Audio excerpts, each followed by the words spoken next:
दीना सुनय मलती तोहरे के खोजता।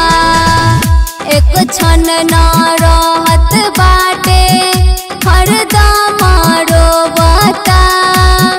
रात दीना सुनय मलती तोहरे के खोजता। तोरा बिना रही कैसे तनको ना सोचलू हो। तोरा बिना रही कैसे तनको ना सोचलू हो। खोजटाटे बेटा बातो हारा हो। रोबटाटे बेटा बातो हारा हो।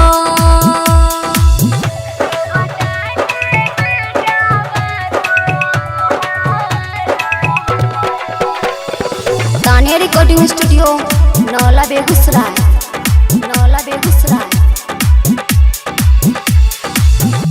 अब के हो करी एकरा ममता दुलार हो।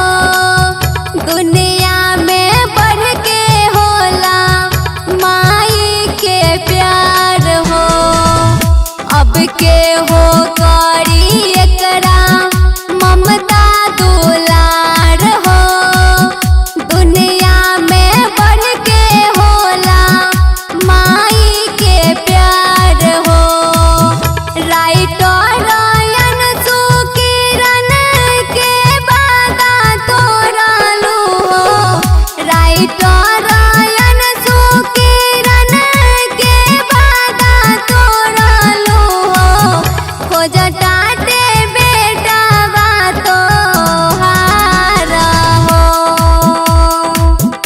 रोबटाटे बेटा बातो हारा हो।